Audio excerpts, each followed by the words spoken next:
Oi, meu nome é Carol. Na parte inicial ficará o resumo e para a parte final ficará as curiosidades e a minha opinião sobre a obra. Vou tentar ser o mais breve possível e vou deixar com uma dinâmica mais fluida durante o vídeo, fazendo um pouco da minha interpretação dos cenários, enquanto há algumas vezes narrativas do próprio anime de fundo. Agora que está tudo explicado, podemos começar. Nosso anime se inicia com uma frase: uma tigela de chá com arroz, sendo narrada por um jovem que nos é mostrado logo em seguida. Com trajes rasgados e uma aparência desgrenhada, Atsushi Nakajima nos é apresentado. Sendo recentemente expulso do seu orfanato, que lá ele não era bem tratado. E um orfanato receberia tipinhos como você! Se você morresse em alguma vala, o mundo seria um lugar melhor! O nosso jovem tem a brilhante ideia que para ele sobreviver, ele teria que tirar dos outros. Então ele espera pelo momento perfeito, mas não dá certo. O primeiro que aparece é uma moto, que nem se ele quisesse, ele alcançaria. O segundo é um procurão da polícia. Eu nem preciso falar o motivo, mas provavelmente era porque eles não tinham a carteira naquele exato momento. Mas pela felicidade de alguns e infelicidade de outros, Atsushi finalmente tinha sua presa. Mas meio que não era melhor. Atsushi avista um homem que claramente estava se afogando. Claro que o jovem repensou umas 3 vezes, mas não deu. Seu coração generoso não deixou. Então ele faz o resgate. Mas incrivelmente, aquilo não era um acidente, e sim proposital. O homem estava com o objetivo de atentar contra a própria vida, de forma limpa, sem atrapalhar ninguém. Mas meio que não deu. Droga! Algumas vezes, devemos repensar nossos estilos de vida. Esses mendigos, esses cidadãos, são um belo exemplo de como não se fazer isso. Como não queria atrapalhar o rapaz, o homem faz uma proposta para fazer um tipo de pedido de desculpas, oferecendo a sua ajuda. E é claro que o Atsushi pede comida da melhor forma possível. Mas o homem também estava com fome. E pelo jeito, o Rio também tinha levado a sua carteira. Mas então, do outro lado do rio, um sujeito aparece. Doppo Konikida é o seu nome, que insinua ser colega de trabalho do recém-resgatado. Então o homem pergunta para Atsushi qual tipo de comida ele gostaria. E o mesmo responde: tigela de chá com arroz, algo bem simples, que faz o homem rir. Então ele fala que Konikida irá pagar quantas tigelas ele quiser, que faz o mesmo ficar irado. Então finalmente o homem misterioso se apresenta como Osamu Danzai. Ao longo, o Atsushi está aproveitando todas as suas tigelas que lhe foram oferecidas, enquanto Konikida está reclamando de sua situação atual, porque nada que planejou está ocorrendo conforme planejado. Ideal, uma agenda que nos é apresentada por ter os registros diários de Konikida como ideais. Em meio a isso, Atsushi, por sua curiosidade, pergunta com que os dois trabalhavam, mas é claro que ele perguntou de boca cheia. Konikida responde que era um trabalho do exército. Quando o jovem Atsushi termina de comer, ele agradece pela comida e conta que saiu do orfanato que estava e veio para Yokohama. Danzai fica um pouco interessado na história de Atsushi, mas Konikida fala que aquilo não era do interesse deles e que eles deveriam voltar para o trabalho. Para matar o resto da curiosidade, Atsushi pergunta mais do trabalho relacionado com o exército. Danzai diz que eles são detetives, mas não detetives comuns, e sim detetives com habilidades especiais, que trabalham na agência de detetives armados. Em resumo, um grupo de detetives que lidam com problemas que nem o exército e nem o governo conseguem lidar. Olha o nível da parada. Atsushi duvida um pouco por causa do modo de agir desses dois. Nesse meio tempo, Danzai faz menções a uma viga de madeira, que Konikida o repreende para não tentar nada a ver com se desviver naquela casa de chá. Danzai dá um migué em Konikida, que faz o mesmo ficar com raiva ao ponto de estrangular ele. Ai, eu não acredito!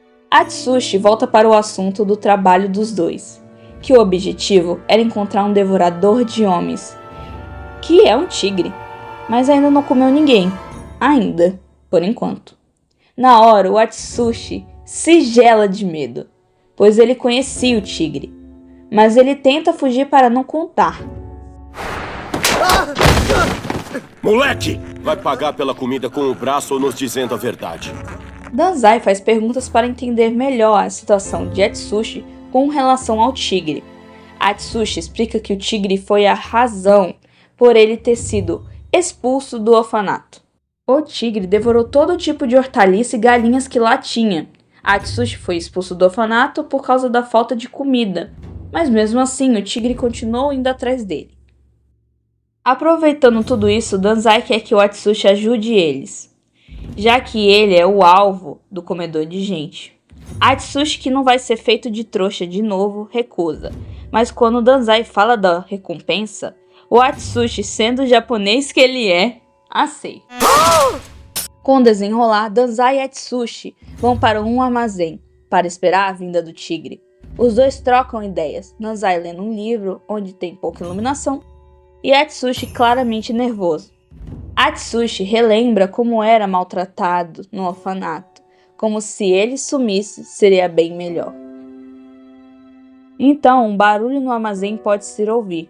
Atsushi já se tremendo como vara verde, enquanto Danzai continua lendo o seu livro como se fosse nada.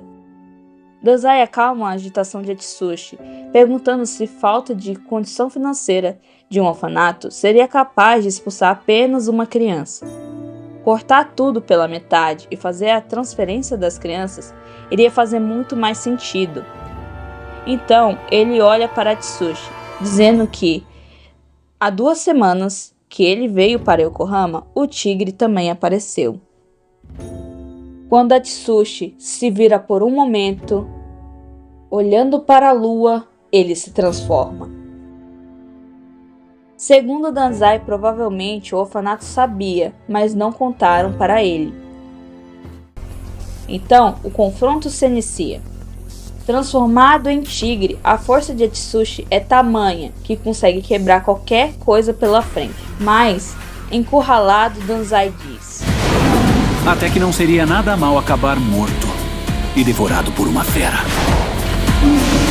O problema é que você não consegue me matar. Com sua habilidade, Danzai neutraliza a transformação de Atsushi.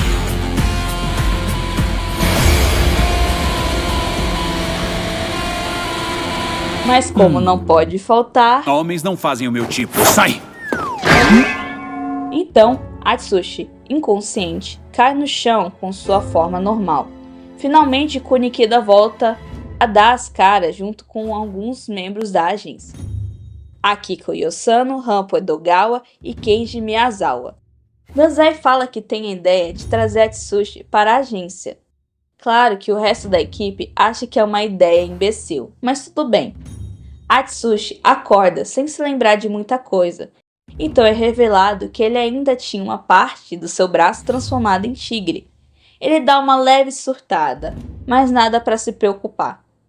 Alguém me ajuda! Tira! Então Danzai repete que Atsushi fará parte da agência. Enfim, encerra-se o episódio. Oi? Bungo Stray Dogs é um mangá escrito por Kafka Sagiri e ilustrado por Sango Harukawa, publicado na revista Young Ace desde 4 de dezembro de 2012. O anime foi ilustrado no dia 7 de abril de 2016, tendo 5 temporadas, a mais recente foi postada no ano de 2024. O mangá ainda está em produção, que recentemente postou um novo capítulo. A obra foi adaptada em uma peça, tendo seu AU oficial junto com algumas light novels separadas. É um anime reconhecido no Japão, mas muitas poucas pessoas reconhecem ele aqui no Brasil. Bungo Stray Dogs é um mangá que se destaca por escolher adaptar seus personagens com base em escritores ocidentais a orientais. Na obra onde isso mais se destaca só a questão dos nomes dos personagens e junto com as suas habilidades, que são inspiradas nos nomes dos livros dos autores. No decorrer do primeiro episódio, vemos dois personagens usando as suas habilidades, Atsushi Nakajima e Osamu Dazai. Atsushi tem a habilidade nomeada como a Besta sob o Luar, que permite ele se transformar numa fera, um tigre.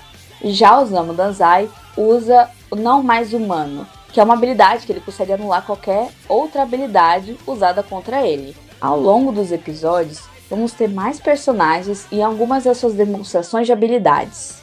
Quando eu assisti Bungo pela primeira vez, foi uma expectativa bem baixa que eu coloquei no anime, por ser um tema interessante, mas que na época eu ainda não estava tão interessada em assistir conteúdo do tipo.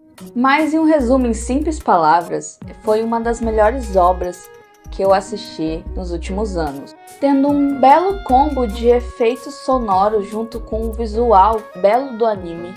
Ele consegue ter aquele destaque de conseguir botar uma ideia na sua cabeça e ao mesmo tempo demonstrá-la com uma graça e expectativa muito alta. Mesmo o anime sendo uma adaptação do mangá, Bungo Stray Dogs consegue, mesmo em poucas cenas, conseguir entregar um sentimento de culpa, desespero, tristeza e emoção, que faz você se interessar mais ainda pela obra. Eu recomendo a leitura também do mangá pela questão dos quadros e o modo de escrita e de demonstração da arte, que os painéis do mangá, juntamente com o do anime, são painéis lindos, são obras de arte. A obra se passa em uma cidade famosa do Japão, Yokohama, que é conhecida pelo seu porto. Em vários momentos do anime, você pode ver lugares conhecidos pela cidade e ao mesmo tempo se interessar por conhecê-los, tendo que vários fãs até mesmo vão para aqueles locais para tirarem fotos e registrarem. Eu recomendo, quando forem assistir a obra, vão com a mente aberta, por ter vários cenários polêmicos e muitos momentos que vocês vendo. E em geral, esse foi o vídeo. Eu espero ter conseguido chamar a atenção de mais pessoas para esse anime. Eu espero carecidamente que vocês vão atrás da obra em geral, assistam todo o conteúdo e que vocês tenham um ótimo dia e até mais!